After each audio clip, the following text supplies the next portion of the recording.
बिस्मिल्लाहिर्रहमानिर्रहीम, अस्सलाम वालेकुम। आज हम करेंगे फर्स्ट ईयर फिजिक्स के चैप्टर नंबर 2 के शॉर्ट क्वेश्चंस।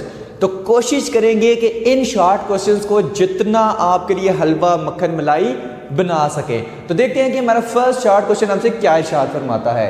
तो फर्स्ट शॉर्ट क्वेश्चन है, define the term unit vector, position vector and component of vectors है कि हमारे पास यूनिट वेक्टर क्या होता है, पोजीशन वेक्टर क्या होता है और कंपोनेंट ऑफ वेक्टर क्या होता है। ठीक है, तो देखिए यूनिट वेक्टर क्या होता है। A vector whose magnitude is 1 and used to indicate the direction of vector is called unit vector। देखिए वेक्टर के पास क्या चीज होती है, मैग्नीट्यूड होता है। वेक्टर में क्या होता है, मैग्नीट्यूड होता है, डायरेक्शन होती है। तो ये ऐसा वेक्टर है जिसका मैग्नीट्यूड 1 होता है, और अगर मैग्नीट्यूड 1 हो गया तो पीछे क्या बची, डायरेक्शन। यानी कि ये ऐसा वेक्टर है जिसका मैग्नीट्यूड 1 होता है और किसी वेक्टर की डायरेक्शन को इंडिकेट करने के लिए यूज होता है। ठीक है, इसको शो हम किससे करते हैं, ए के ऊपर कैप डाल के। ठीक है, तो यूनिट वेक्टर को शो करेगा। इसका फार्मूला क्या होता है, ए वेक्टर ओवर ए का मैग्नीट्यूड। ठीक है, नेक्स्ट चीज उसने पूछी है कि पोजीशन वेक्टर क्या होता है।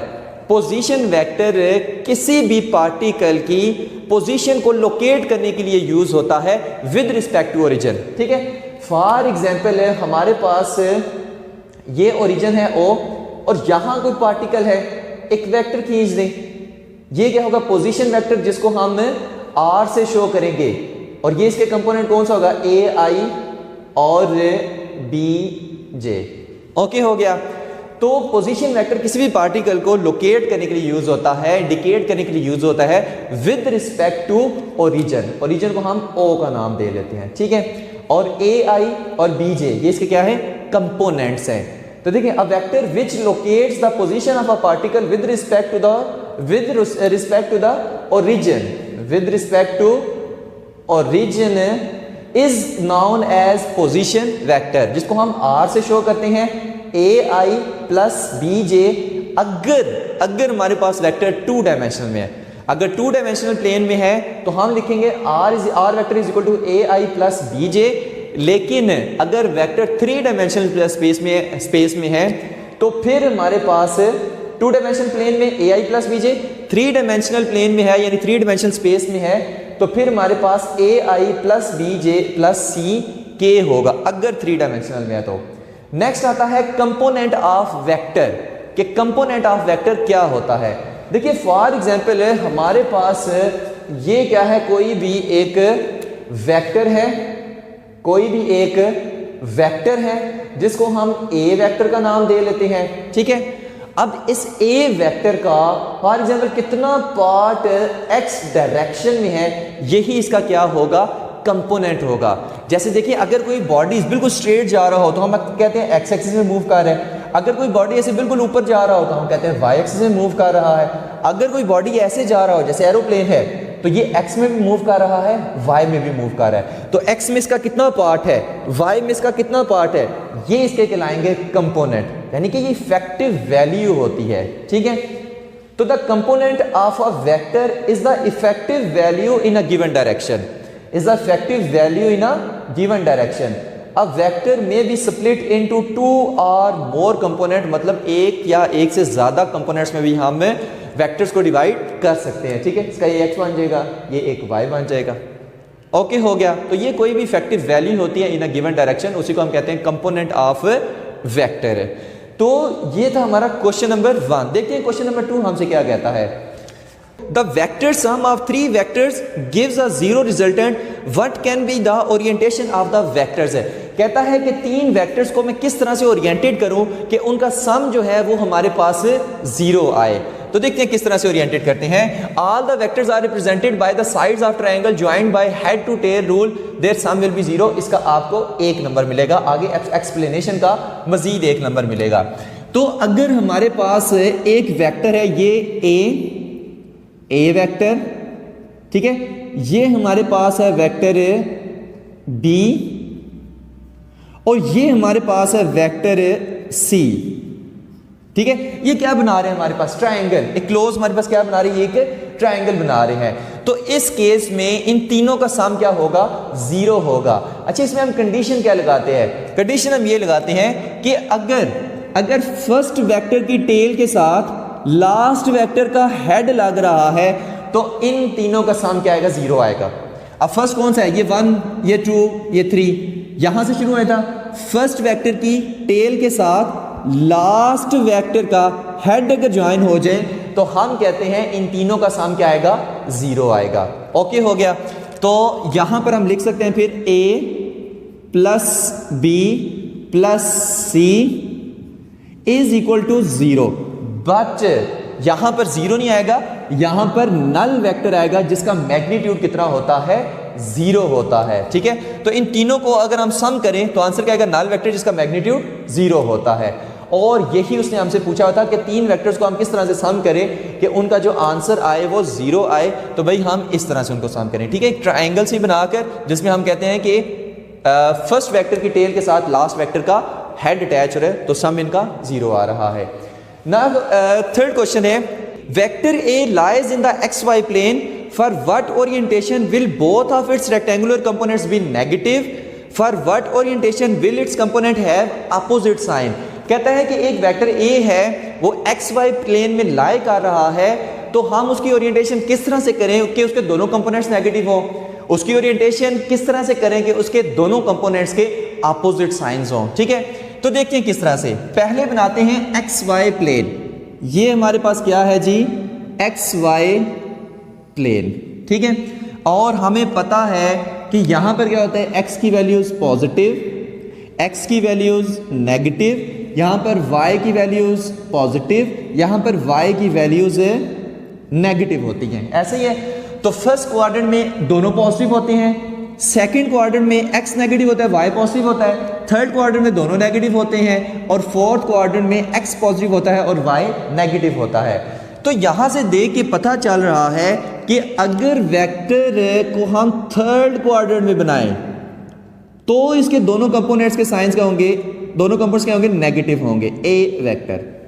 ऐसा ही है ना, किस तरह से नेगेटिव होंगे वो चीज देखते हैं। यहां पर देखिए, इसका ये हो गया, ये इसका कौन सा है, एक्स कंपोनेंट, ए एक्स। ठीक है, और ये इसका कौन सा कंपोनेंट है, वाई कंपोनेंट, ए वाई, और दोनों क्या है, नेगेटिव हैं। क्यों, negative X negative Y. Okay हो गया। नेक्स्ट उसने पूछा है कि ऐसी कौन सी ओरिएंटेशन इसकी होगी कि दोनों कंपोनेंट्स के अपोजिट साइंस हो, तो वो चीज देखते हैं। अगर फिर से हम इसको बनाएं एक्स प्लेन, एक्स और वाई प्लेन इसके बनाएं। ठीक है, ये इसका एक्स प्लेन, ये इसका Y plane, X positive, X negative, Y positive, Y negative. ठीक है, तो देखिए सेकंड और फोर्थ क्वाड्रेंट ऐसा है कि जिसमें अगर हम वेक्टर बनाएं तो उसके दोनों कंपोनेंट्स क्या आएंगे, अपोजिट साइंस क्या आएंगे। जैसे फॉर एग्जांपल अगर हम यहां पर बनाएं, ये ए वेक्टर आ गया। ठीक है, अब इसका ए कंपोनेंट ये बन गया माइनस ए एक्स, ए कंपोनेंट ये बन गया, इसको आप कह लें माइनस ए वाई। ठीक है, तो यहां पर देखिए, सॉरी यहां पर प्लस ए वाई, यहां पर देखिए X component negative, Y component positive, यानी दोनों क्या है, अपोजिट साइंस के साथ हैं। इसी तरह अगर मैं वेक्टर को बनाऊं फोर्थ क्वाड्रेंट में, फोर्थ क्वाड्रेंट में बनाऊं तब इसके दो कंपोनेंट्स, एक ये वाला कंपोनेंट, एक ये वाला कंपोनेंट, ऐसा ही है। अब यहां पर देखिए ये कंपोनेंट कौन सा है, ए एक्स कंपोनेंट, और ये वाला ए वाई, और क्या आएगा, नेगेटिव आएगा। ठीक हो गया, यानी इसमें क्या है, ए एक्स नेगेटिव, इसमें ए वाई पॉजिटिव, तो दोनों अपोजिट साइंस के हैं। और यहां पर अगर फोर्थ क्वाड्रेंट में है तो ए एक्स पॉजिटिव, ए वाई नेगेटिव, यानी कि दोनों क्या हैं, अपोजिट साइंस के हैं।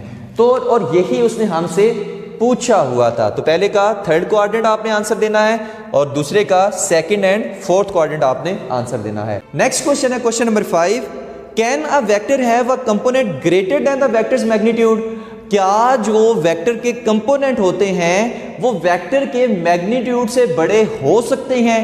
तो पहले तो आपने इसका आंसर देना यस और नो में, तो इसका आपको 1 नंबर मिलेगा, 1 नंबर आपको मजीद उसकी एक्सप्लेनेशन का मिलेगा। ठीक है, तो सबसे पहले इसका आंसर देखते हैं, बाद में इसकी एक्सप्लेनेशन पे जाते हैं। तो no a vector can not have the components greater than its magnitude in case of rectangular components. अगर हम बात करें रेक्टेंगुलर कंपोनेंट्स की तो वेक्टर के कंपोनेंट्स जो हैं वो वेक्टर्स के मैग्नीट्यूड से कभी भी बड़े नहीं हो सकते। अब कैसे नहीं हो सकते? फॉर एग्जांपल एक कंपोनेंट ये है इसका ए एक्स कर लें इसको, और एक है ये ए वाई कह लें, और इनके दरमियान एंगल कितना है 90 डिग्री। अब देखें ये कौन से कंपोनेंट्स हो गए? Rectangular components. किसके रेक्टेंगुलर कंपोनेंट्स? वेक्टर के। कौन सा? ए वेक्टर। ऐसे ही है।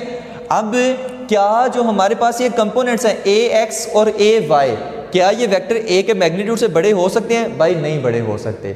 ये चीज़ हमेशा याद रखनी, ठीक है। ये हमेशा जो ए जो होगा वेक्टर ए का मैग्नीट्यूड वो ए एक्स से बड़ा होगा या इसके इक्वल होगा, ए वाई से बड़ा होगा या इसके इक्वल होगा, इन दोनों से कभी भी कम नहीं हो सकता। हमेशा इसको याद रखना है। किस तरह से कि हमारे पास मैग्नीट्यूड क्या होता है? A is equal to A X का स्क्वायर प्लस ए वाई का स्क्वायर और ऊपर स्क्वायर रूट। इसको हम किस तरह से लिख सकते हैं? ए का square is equal to A X का स्क्वायर प्लस दोनों तरफ स्क्वायर ले लेना प्लस ए वाई का स्क्वायर, ठीक है। अभी जो बात मैंने बोली है वो क्या मैंने बोली है कि ए जो हमारे पास वेक्टर ए का मैग्नीट्यूड है वो या तो बड़ा होगा इससे, ठीक है, जो हमारे पास एक्स कंपोनेंट है ए का, या इसके इक्वल होगा, इससे कम कभी भी नहीं होगा। सेम इसी तरह ये जो हमारे पास वेक्टर ए का मैग्नीट्यूड है ये या तो बड़ा होगा ए वाई कंपोनेंट इसके से, ए वाई कंपोनेंट से, या इसके इक्वल होगा, कभी भी इससे छोटा नहीं हो सकता। तो वेक्टर का जो मैग्नीट्यूड होता है उसके कंपोनेंट के या तो इक्वल हो सकता है या उससे बड़ा हो सकता है, उससे छोटा नहीं हो सकता। लेकिन कब?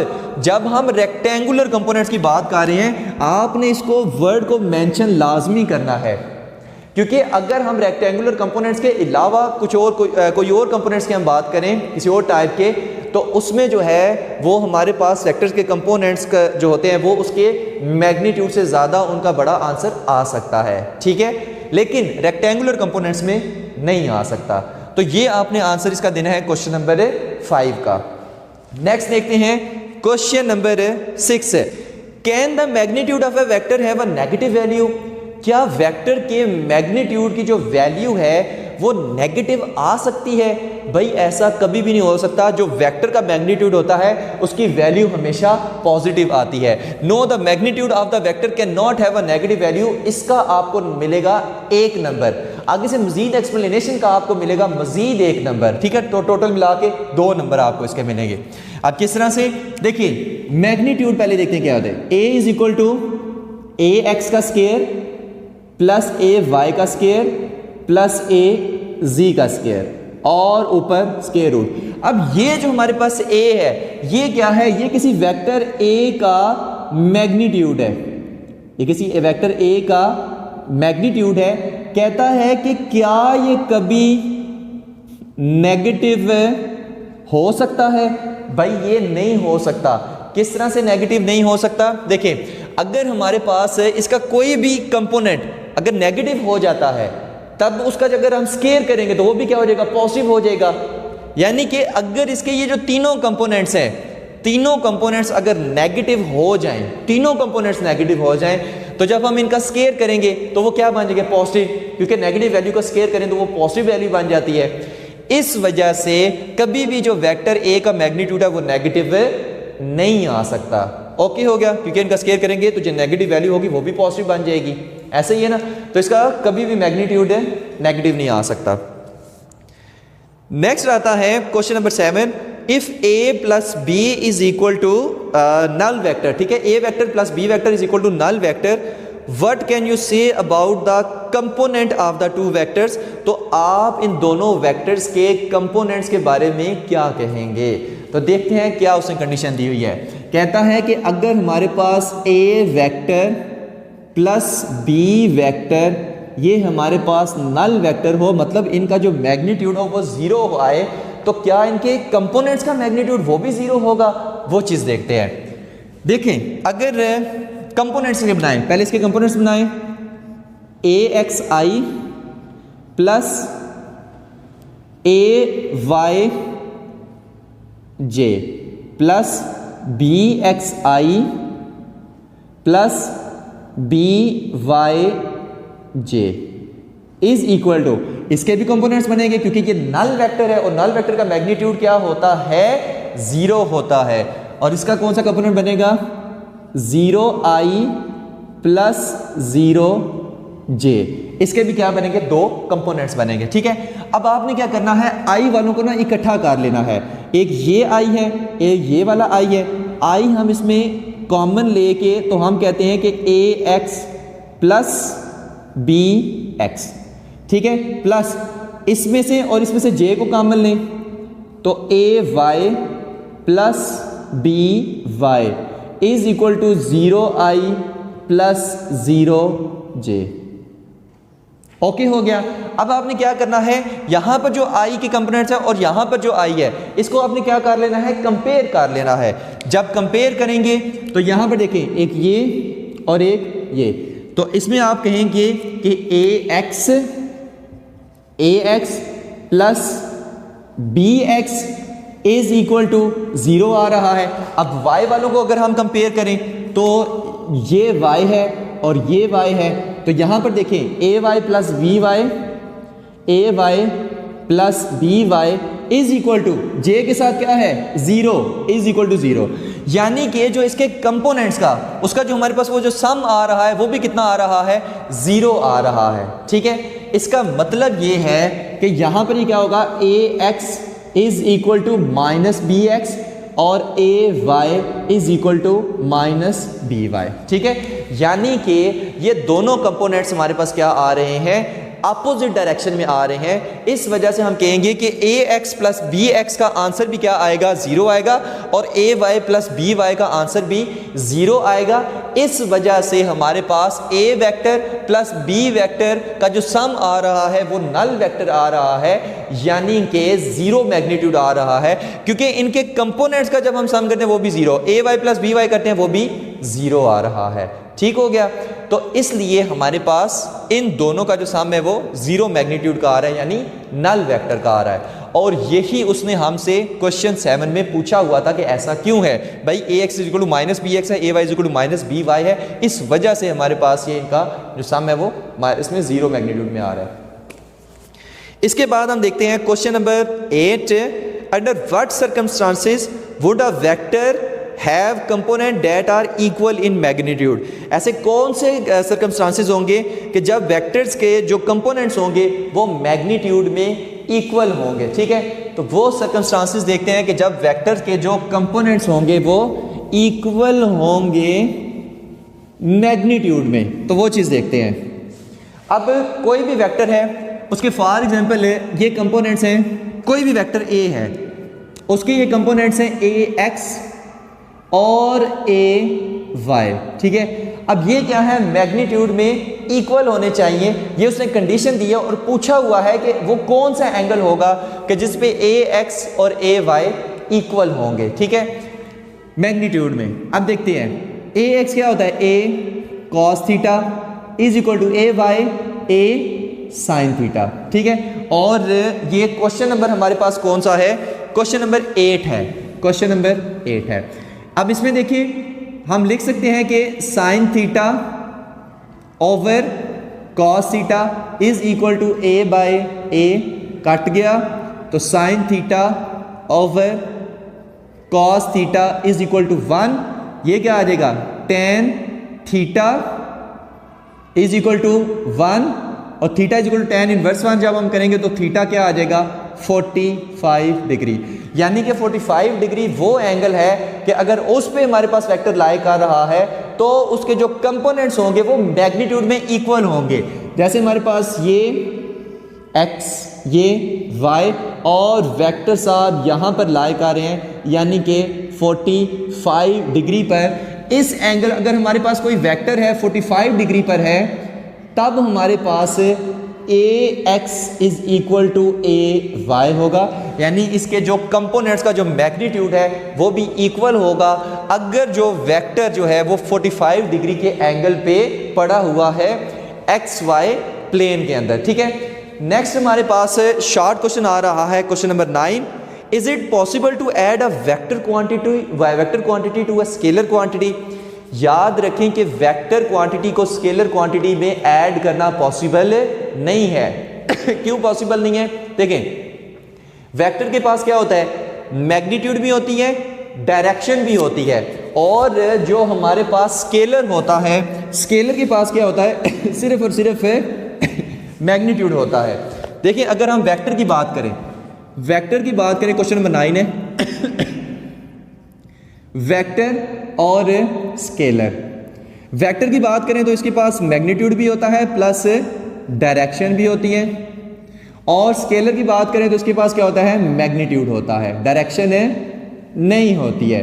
तो देखिए, दोनों क्या है, डिफरेंट फिजिकल क्वांटिटीज हैं, दोनों क्या है, डिफरेंट फिजिकल क्वांटिटीज हैं। इस वजह से हम इन दोनों को कभी भी ऐड नहीं कर सकते। तो आपने इसमें क्या लिखना है, both are different physical quantities, that is why we can not add vector into a scalar because vector have a magnitude and a direction while scalar has only a magnitude. ठीक है, अगर वेक्टर को vector जाहिर है वो head to tail rule से add होते हैं, और जो स्केलर्स हैं वो अरिथमेटिक रूल से ऐड हो जाते हैं। ठीक है, 2 + 2 करो 4 हो जाएगा, लेकिन अगर वेक्टर्स को वेक्टर्स में ऐड करना है तो फिर हमारे पास हेड टू टेल रूल लगेगा। ठीक है, आपने इसका आंसर क्या देना है, both are different physical quantities, और ये एक दूसरे में ऐड नहीं हो सकते। ठीक है, नेक्स्ट है question number 10। Can you add 0 to a null vector? क्या आप 0 को नल वेक्टर में ऐड कर सकते हैं? क्या आप 0 को नल वेक्टर में ऐड कर सकते हैं? भाई नहीं, ऐसा कभी भी पॉसिबल नहीं होगा। इसका भी आप सेम टू सेम यही वाला आंसर देंगे। 0 क्या है, एक नंबर है, तो ये एक स्केलर क्वांटिटी है, और ये क्या है, नल वेक्टर एक वेक्टर है, मैग्नीट्यूड भी होगा और आर्बिट्रेरी डायरेक्शन भी होगी।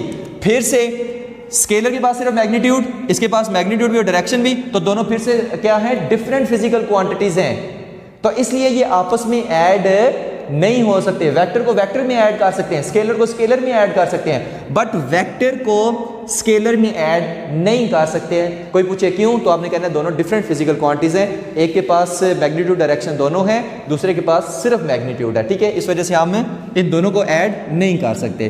तो ये था हमारा क्वेश्चन नंबर 10। अब देखते हैं हम अपना question number 11। 2 vectors have unequal magnitude, can there sum be 0? 2 vectors हैं, उनके मैग्नीट्यूड अनइक्वल हैं, क्या उनका सम 0 होगा? भाई कभी भी नहीं होगा। No, there sum can never be 0 if the 2 vectors have unequal magnitude. इसका आपको मिलेगा 1 नंबर। आगे से मजीद एक्सप्लेनेशन का आपको मिलेगा मजीद 1 नंबर, जो कि जिसके लिए आपको मेहनत करनी पड़ेगी। तो क्वेश्चन नंबर 11, पहले तो आपने इसका आंसर क्या देना है, नो में। ठीक है, कि अगर वेक्टर जो है वो मैग्नीट्यूड में इक्वल नहीं है तो उनका जो हमारे पास सम है वो 0 नहीं आएगा। देखिए, सम 0 कब आता है, जब 2 वेक्टर्स हों, इक्वल मैग्नीट्यूड के हों, बट अपोजिट डायरेक्शन के हों। फॉर एग्जाम्पल, ये भी 6 है, ये भी 6 है, तो ये हमारे पास 6, फॉर एग्जाम्पल ये -6, 6 - 6 0, तो हमारे पास क्या आएगा, आंसर 0 में आएगा। ठीक है, लेकिन उसने क्या कहा है कि अनइक्वल मैग्नीट्यूड है, क्या इनका आंसर 0 में आएगा? भाई इनका आंसर 0 में नहीं आ सकता। कैसे? फॉर एग्जांपल, एक ये वेक्टर है, एक ये वेक्टर है, इसकी वैल्यू फॉर एग्जांपल 4 है, इसकी वैल्यू 2 है, तो 4 - 2 करें क्या आएगा, 2 आएगा। तो अनइक्वल जो वेक्टर की जो हमारे पास लेंथ होती है उसका मैग्नीट्यूड शो करती है। अब ये वेक्टर की लेंथ छोटी है, ये वेक्टर की लेंथ बड़ी है, इसका मैग्नीट्यूड ज्यादा है, इसका मैग्नीट्यूड कम है अनइक्वल मैग्नीट्यूड है, अपोजिट डायरेक्शन में भी है, तब भी इनका सम 0 नहीं आएगा। तो अगर अनइक्वल मैग्नीट्यूड हो तो उनका सम 0 नहीं आ सकता।